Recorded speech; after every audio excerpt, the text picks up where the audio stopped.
Saludos, estimadas y estimados visitantes. Mi nombre es Toño y a veces soy profesor,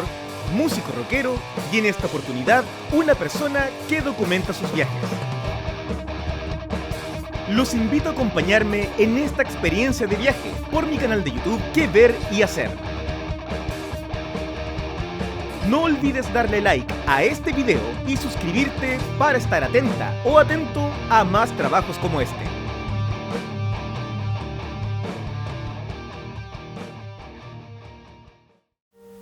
Saludos. En esta oportunidad, como docente, les presento un acercamiento al pensamiento filosófico de Michel Foucault, relacionado con el poder, donde sostendrá que este no se tiene, sino que se ejerce, por lo que se debe analizar la microfísica del poder como algo localizado y concreto, y no el Estado como si fuese un sinónimo de poder, puesto que más bien es un efecto. Por lo tanto, sostendrá que el poder produce la sociedad, al evidenciar la economía y la ley como sus efectos.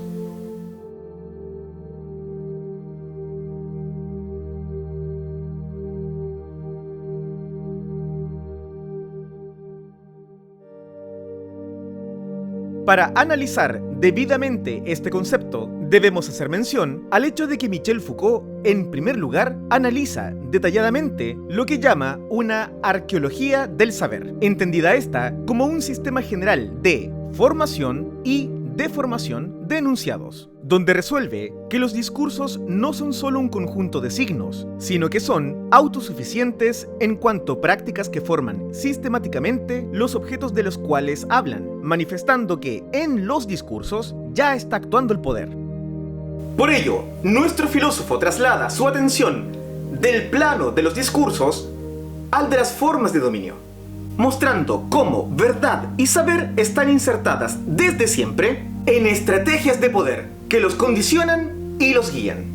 En concreto, Michel Foucault sostiene que para analizar bien la cuestión del poder se deben entender las prácticas sociales que provocan su aparición, por lo que en primer lugar se debe comprender el poder como un acontecimiento, para luego establecer las condiciones necesarias para su aparición, es decir, es necesario analizar las prácticas sociales que hacen que aparezca en determinado momento histórico.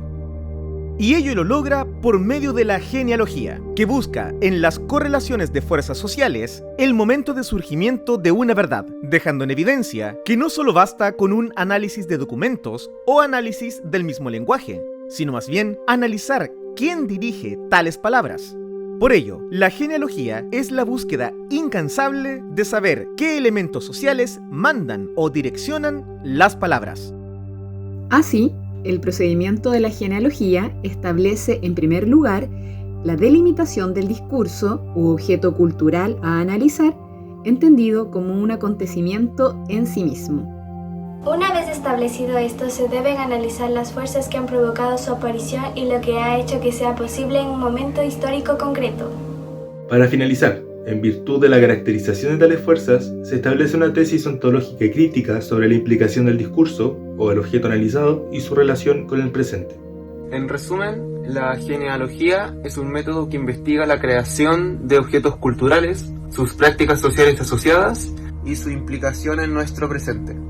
Exactamente, y esto nos lleva a analizar, justamente, el lenguaje desde otro punto de vista, pues sostiene que las palabras o discursos emitidos o registrados no son inocentes, pues son ordenados con cierta intencionalidad que oculta o prohíbe, manifestando, en consecuencia, relaciones de poder.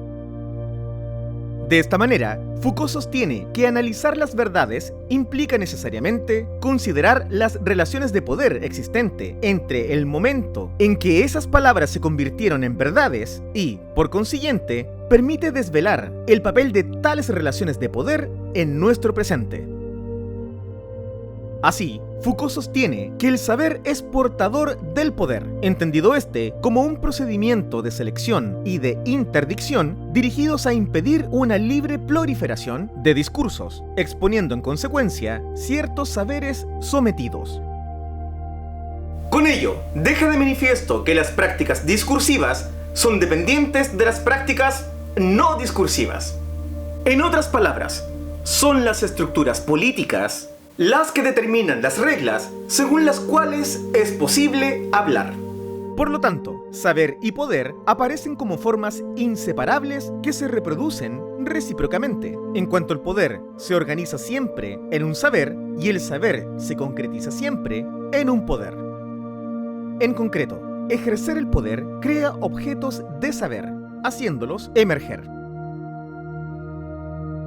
En este sentido, las relaciones de poder son al mismo tiempo intencionales y no subjetivas, puesto que no nacen de la elección o decisión de un sujeto individual, dejando en evidencia el hecho de que las relaciones de poder son grandes estrategias anónimas, a saber que no hay nadie que las haya concebido y pocos que las hayan formulado.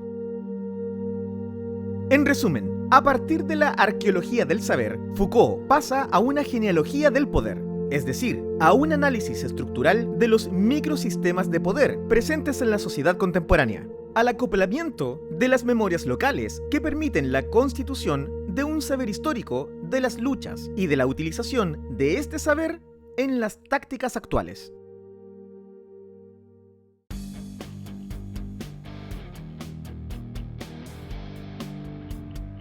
Toño, teniendo en cuenta lo anteriormente expuesto, nuestro filósofo analiza de diversas maneras las relaciones de poder que se ejercen en nuestra sociedad. Relaciones tan diversas, pero al mismo tiempo tan excluyentes, como lo son las cárceles, manicomio o la sexualidad. Así es, y es que son tantas las tácticas que ejercen poder que se puede analizar este como un poder pastoral, siempre acompañado de un saber religioso que está referido a producir una identidad a través de los procedimientos prácticos de la confesión. Como poder soberano, caracterizado por la necesidad de hacer visible el ejercicio del poder, como lo fue la mutilación de los cuerpos en plazas públicas o la quema de personas en la famosa hoguera. Su posterior cambio como un poder disciplinario que castiga a los individuos ya no de manera física directa, sino que amparado bajo instituciones que normalizan sus acciones en pos de una supuesta reorientación de la conducta. O como biopoder, que tiene por objeto a la población y su gestión como prácticas de seguridad, higiene o libertad relacionadas con la libertad económica liberal y la medicalización social como saberes implicados, muy presentes en nuestros días dentro de esta actual pandemia. Ahora, Foucault nos deja claro que esto no es un efecto de una mayor conciencia de la sociedad, sobre todo en relación al traspaso del poder soberano al disciplinario, sino que es un efecto de un cambio en la tecnología del poder, es decir, de la necesidad de un nuevo poder más económico, sutil y eficaz que pueda, concretamente, evitar un progresivo rechazo social. En definitiva, todo ello es reflejo del cambio que se produce entre la voluntad soberana al poder entendido como voluntad del pueblo, como democracia.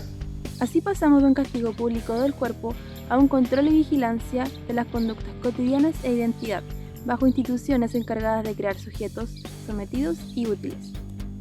Pues bien, todo ello nos lleva a nuevas instituciones que se relacionan con esta nueva economía del poder, tal como son las ya mencionadas cárceles, hospitales psiquiátricos, asilos, colegios, actuales centros de vacunación, entre muchos otros más. Instituciones que serán analizadas en el siguiente punto.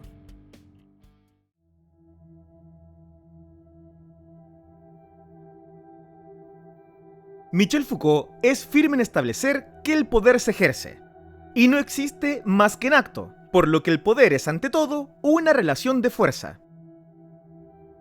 Es por ello que sostiene que los mecanismos de poder que llevan a cabo tal idea se manifiestan en un encuentro belicoso de fuerzas, donde el poder no tiene solo la función negativa de reprimir, sino también la positiva de producir, puesto que las personas son su producto, dejando de manifiesto que la manera adecuada de entender el poder es considerarlo no en términos económicos y represivos propios, por ejemplo, de una filosofía de Karl Marx, sino como un choque, una guerra con otros medios, como lo puede ser fácilmente alguna institución, una desigualdad económica, el lenguaje, cuerpos, entre muchas otras más.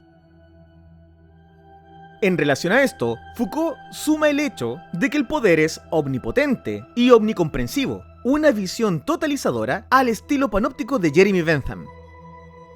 Al respecto, si no conoces o quieres refrescar el pensamiento de Jeremy Bentham en relación al panóptico, te dejo el link acá arriba. Ya que tal forma de racionalidad permite una definición de la forma en que funciona el poder en cada institución. En este sentido, sostiene que el poder no tiene un lugar específico, puesto que está en todas partes y se ejerce a partir de innumerables puntos en relaciones desiguales y movibles, evidenciando que el poder es aquella fuerza difusa que está en base del panoptismo diario, en el nombre que se da a una situación estratégica compleja en una sociedad, por lo que el poder se identifica con el plexo relacional y multiplicidad de las relaciones de fuerza inmanentes en una determinada sociedad. Es por ello que las instituciones representan una nueva política del cuerpo, donde su fin son las relaciones disciplinarias que abordamos en el punto anterior. Profe, a raíz de esto debemos dejar claro que por disciplinamiento se entiende el conjunto de técnicas y reglas concretas que en virtud de un sistema de poder aspiran a ordenar los cuerpos y a singularizar a los individuos. Es decir, el control de todo el quehacer humano, llámese este control de horario en comidas, duchas, sueño, rezo y muchas cosas más. En definitiva, toda aquella regulación que inscribe en el cuerpo y que intenta fijar una rutina en las conductas, haciendo que el ejercicio del poder sea lo menos costoso y discreto posible. Obvio, porque de esta manera no se produce un rechazo generalizado a tal tipo de normalización, sino que la aceptamos en lo más profundo del cuerpo social. Así es, y esto deja muy claro que el análisis de Foucault en torno a los mecanismos de poder es nominalista, es decir, un análisis del poder en su ejercicio concreto, como resultado de las relaciones que se ejercen en la totalidad de la sociedad, incluso en lugares tan comunes como la familia. Por ejemplo, ¿no les pasa que ustedes ocupan un lugar específico al sentarse a comer con su familia en la mesa? En concreto, cuando Foucault nos dice que en toda relación social que dé forma a un orden respecto a cómo se hacen las cosas, va a producir sujetos sometidos a tales relaciones de poder, demostrando que no son solo relaciones de violencia, sino que más bien directrices conductuales adquiridas por prácticas o discursos que requieren para su funcionamiento sujetos libres que puedan ser doblegados.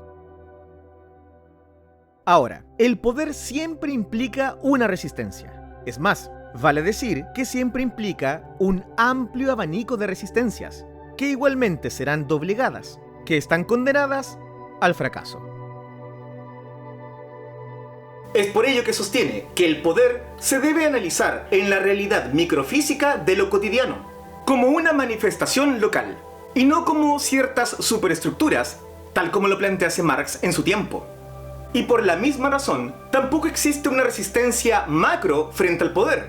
como lo puede ser una clase determinada o ciertos oprimidos por el sistema,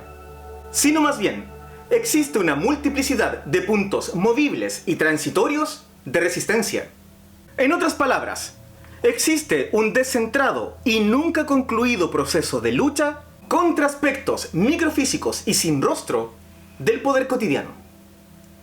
Nos vemos en un próximo video.